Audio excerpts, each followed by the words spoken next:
Hello friends, AmyR here with Prairie Paper and Ink with another faux watercolor style video. Just cuz. Also because I was thinking about this stamp set, which is not a big surprise.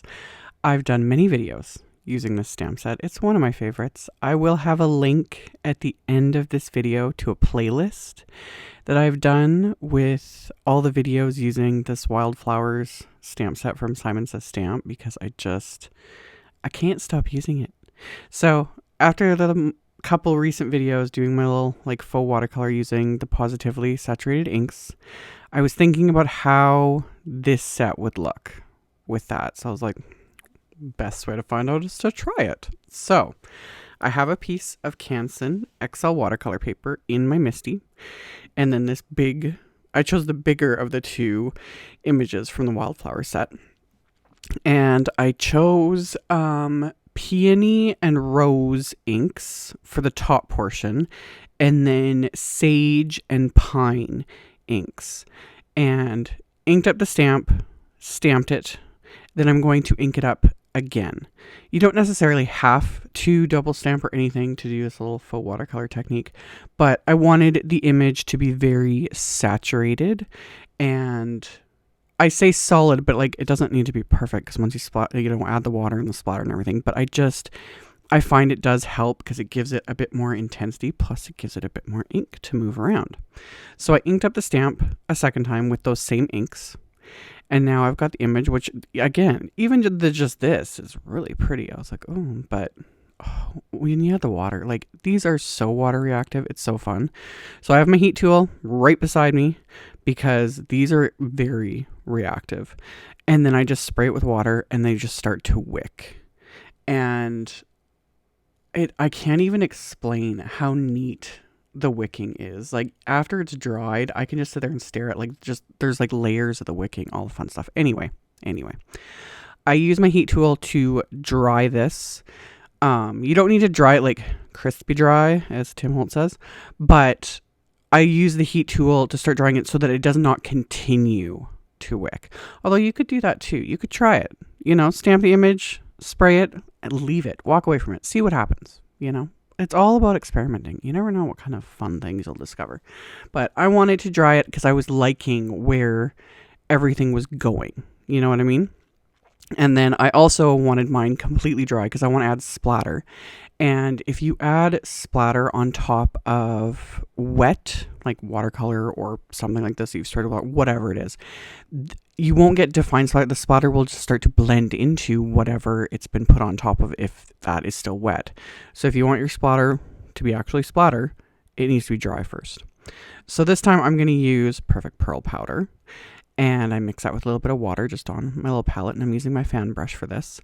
And I am going to basically use up every little bit of this and splatter the ever-living daylights out of this piece, because Perfect Pearl splatter is perfect. It is. It's gorgeous, it's shimmery, but it's subtle. So it doesn't really look like a whole lot. Like, even right now, it doesn't really look like a whole lot, But when it's done and when you tilt it in the light, it's just like smacks you in the face, amazingness. So I was like scooping it up with my little fan brush there. Like, I used every little bit of that on this background. Off camera, I did dry this again, or you could let it sit and dry. This doesn't matter, but I wanted this dry before I add the next bit of splatter, because I'm going to add my black soot splatter that I also love, and I didn't want that mixing with the Perfect Pearls and becoming like larger blobs or anything. Like, I find with this technique and adding the black soot as a splatter, I like the black soot to be very, very fine. Like, black soot paint is already very, very thin, very intensely pigmented, but I just use my little brush, I tap it lightly, I get, a nice fine splatter, and that's enough.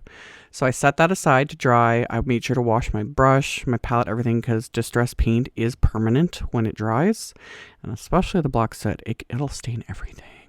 So clean everything up, set aside the panel to dry. My card base is Simon's heavyweight white cardstock that I had cut to 10 inches by 7 inches, and I scored it at 5 inches. This will be a side fold 5x7 card, which I don't do very often. I've said this before, but images like this, kind of perfect. And I'm not even sure, with all the videos I've done, I don't know if I've done a 5x7 card with this stamp set until now.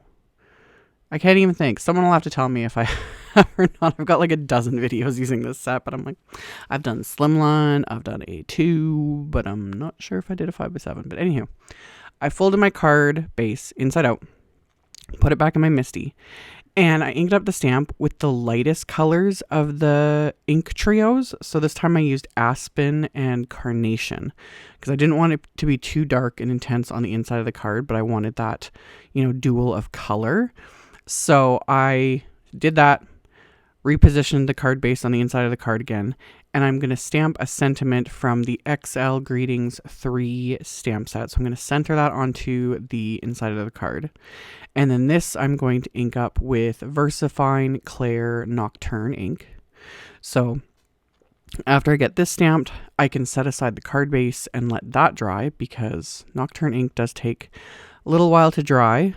Either that or you could heat set this as well or heat emboss it. It just takes a while. So I set that aside to dry and I took another sentiment from the same stamp set and I'm lining that up on a scrap of black cardstock. And I'm going to use my anti-static powder tool. And then I'm going to ink up this sentiment with Simon's clear embossing ink. I'm going to stamp that a couple times with the clear embossing ink. And then I'm going to coat this with Simon's detail white embossing powder. And then once that's coated with the embossing powder, I can melt that with my heat tool.